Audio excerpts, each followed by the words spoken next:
نحمد ونصلي على رسول الكريم أما بعد أعوذ بالله من الشيطان الرجيم بسم الله الرحمن الرحيم রসুল কুরআন মুফাসসিরিন উস্তাদুল মুহাদ্দিসিন শামসুল উলামা আল্লামা ফুলতুলি সাহেবকে হাতে করা সংগঠন আমাদের সবার প্রাণপ্রিয় সংগঠন বাংলাদেশ আঞ্জুমানে আল ইসলাম বাংলাদেশ আঞ্জুমানে তালামিজে ইসলামিয়ার পক্ষ থেকে আজকের এই বিক্ষোভ পরবর্তী সভার সম্মানিত সভাপতি এখানে উপস্থিত রয়েছেন আঞ্জুমানে আল ইসলাম এবং তালামিজে ইসলামিয়ার নেতৃবৃন্দ।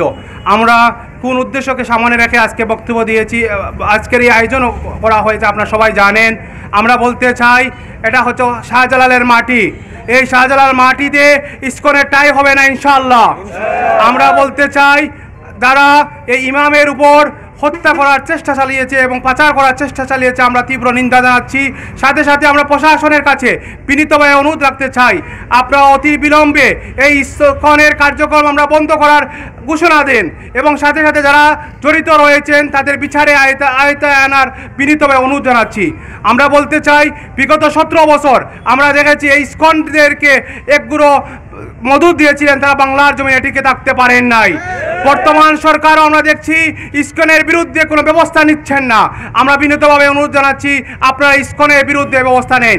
এই বাংলার 95% মুসলমান জেগে উঠলে এই বাংলার কোনো সরকার টিকে থাকতে পারবে না ইনশাআল্লাহ। তাই যত শীঘ্রই পাওয়া যায় আপনারা ইসকনের বিরুদ্ধে ব্যবস্থা নিন এবং সাথে সাথে যারা দর্শন নির্যাতনের সাথে সম্পৃক্ত রয়েছেন তাদের বিরুদ্ধে ব্যবস্থা নেওয়ার জন্য আমরা প্রশাসনের কাছে বিনীত অনুরোধ জানাচ্ছি। সাথে সাথে হিন্দু সম্প্রদায়ের ভাইদের কাছে অনুরোধ রাখতে চাই যে আপনারা এই ইসকনের বিরুদ্ধে আপনাদের অবস্থান স্পষ্ট করুন। আপনারা তাদের বিরুদ্ধে আপনাদের সংগ্রাম চালিয়ে যেতে হবে, নতুবা আমরা বুঝে নিতে হবে এই ইসকনের সাথে আপনারাও জড়িত রয়েছেন। সাথে সাথে বলতে চাই ইসকনের একটা ব্যবসায়ী জোট রয়েছে, আমরা সেই ব্যবসায়ী প্রতিষ্ঠানগুলোকে চিহ্নিত করে সেগুলোকে বয়কট করতে হবে, সেই বয়কটের ডাক আমাদের দিতে হবে। আমরা বলতে চাই আমরা হচ্ছে শাহজালাল উত্তরসূরি, শাহজালাল সাহেবের তরবারিতে এখনো জন ধরে নাই, তাই শাহজালাল উত্তরসূরিরা জেগে বেঁচে থাকতে এই তাদের বিরুদ্ধে অবস্থান করতে আমরা সচ্চর রয়েছি ইনশাআল্লাহ। সবার সুস্বাস্থ্য এবং দীর্ঘায়ু কামনা করছি।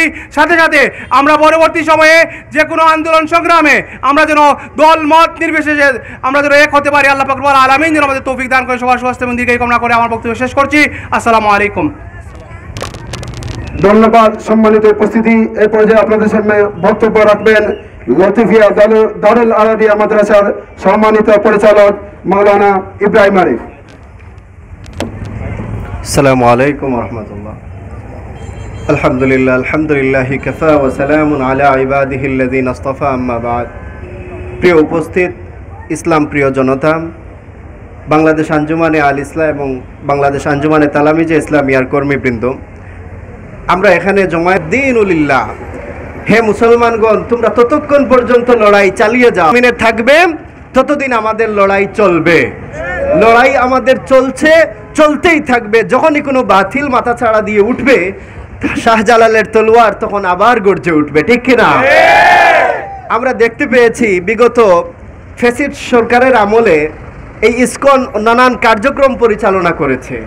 আপনারা জেনে থাকবেন যে 2016 সালে একজন ইমামকে তারা জবাই করে হত্যা করেছিল। সে কিন্তু দূরের কেউ না, আমাদের সিলেটের মানুষ ছিল।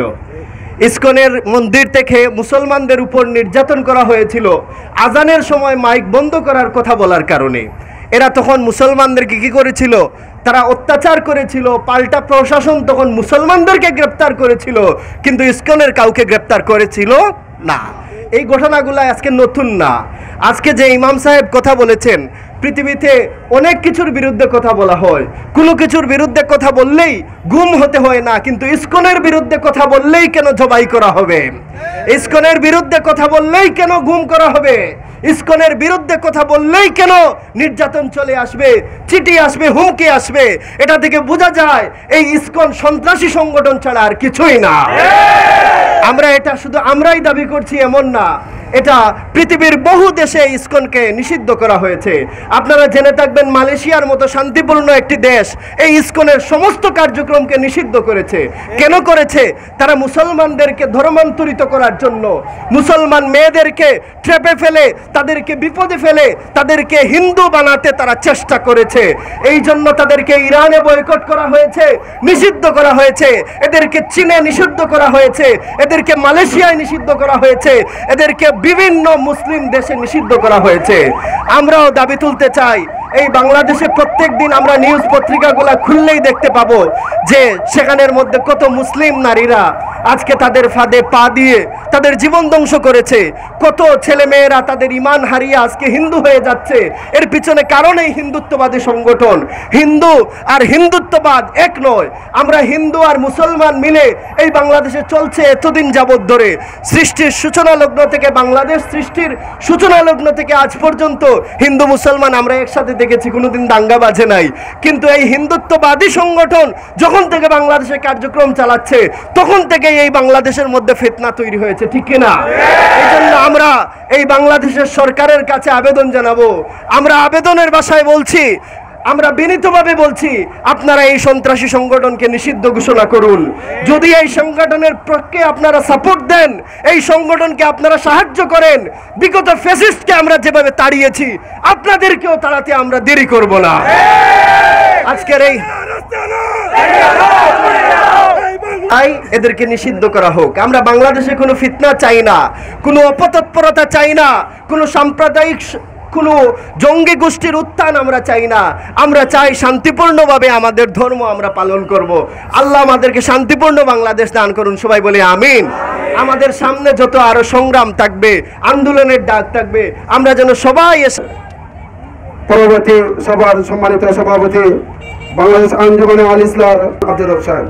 বাংলাদেশ আঞ্জুমানে আল ইসলাম মগলাবাজার ইউনিয়ন শাখার পক্ষ থেকে আজকে আগত সকল তালামিজ ইসলামিয়া সহ আল ইসলাম সহ ফুলতলি মস্তকের সহ বিভিন্ন মস্তকের মানুষ এসেছেন। আমরা অসংখ্য অসংখ্য মুবারকবাদ জানাচ্ছি। এই বলে আমি আজকের এই বিক্ষোভ মিছিলের সমাপ্তি ঘোষণা করছি এবং আজকের মিছিলের দোয়ার মাধ্যমে